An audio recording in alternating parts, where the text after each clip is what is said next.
So guys, you all know me. I'm Peter Loch, and for my TEDx talk, I'm going to show you some health-saving alternatives to some of the problems that teens are having in our day and age. So in our school, there are various trends and whatnot and cool things to do, but I'm just going to put a situation for you guys. How many of you guys have walked into the bathroom here at school and seen this? A group of guys huddling around, vaping, doing whatnot, some shenanigans. Why are teens doing this? Well, most teens say it's because of the high level of stress that's put upon them. So instead of going to nicotine and other dangerous alternatives, there are better alternatives that are safer for you that teens don't even realize.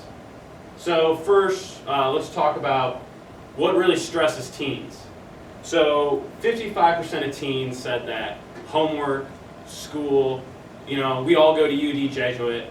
That's highest education that we can get. There's going to be a lot of homework. That's a big stress for us. 15% of teens said that family life, the pressure of getting into a good college, getting good grades, that's a topic of high stress in our family. Now, 8% of teens said that social life, trying to balance school, family life, and then trying to make time for your friends and have a social life, that stresses teens out. And then also time management. Now, balancing all three, it can be stressful to do. Kyle, you got this class, you have Michigan history, and then you got to do the play. That's really stressful for you.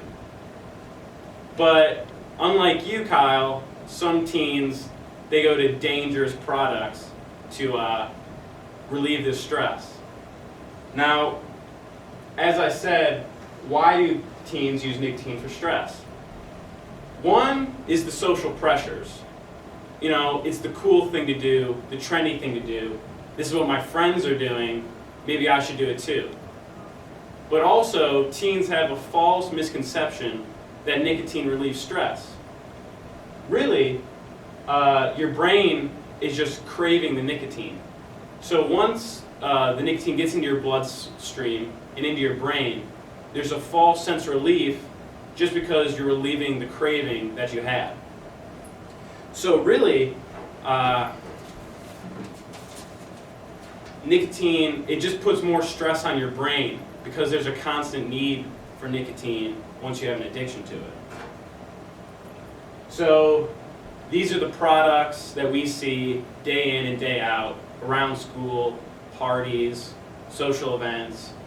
So the first one that is quite popular around school is the Juul.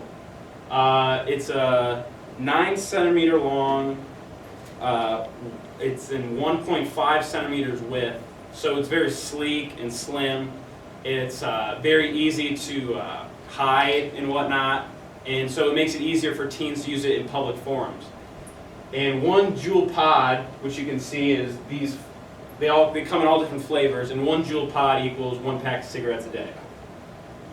The next one is kind of new, trendier way to catch a buzz would be the Soarin' Air. The Soarin' Air, this is a special version of it, but the usual one is using like a card.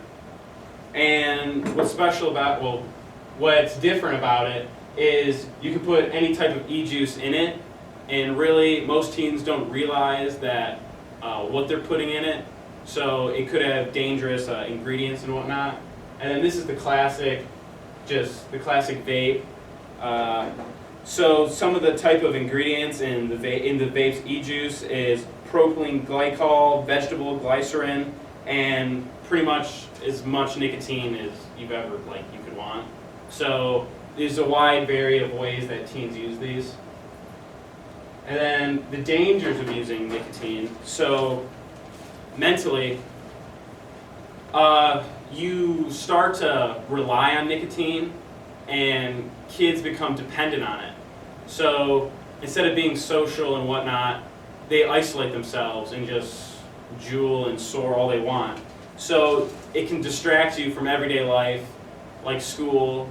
So instead of paying attention in class, some kids find it necessary just to go to the bathroom and just relieve their stress by juuling. So it's a distraction from your everyday life. And then, as I said earlier, stress and addiction can lead to stress on your brain, and it just causes more stress on yourself, the addiction, because you're constantly craving the nicotine. And time again, the pros of not using nicotine-based products outweighs the cons every single time. Now, the physical effects. So, the physical effects of using nicotine and E-based products would be that they damage the lung tissue so that the lungs can't fight off germs and makes you more susceptible to disease and illnesses.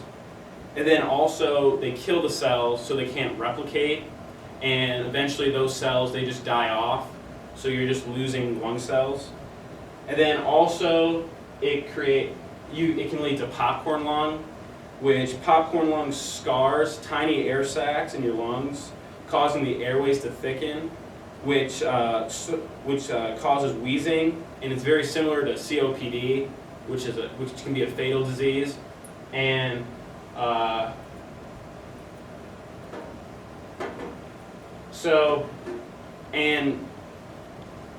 it's a permanent, irreversible problem. So once you have it, there's no point of going back. And the main ingredient is Davidson, which is used out of 39 of the 51 e-cigarette brands.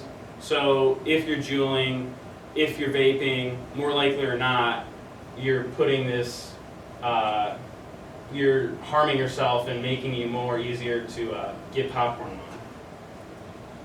So what should teens do instead? It's pretty simple.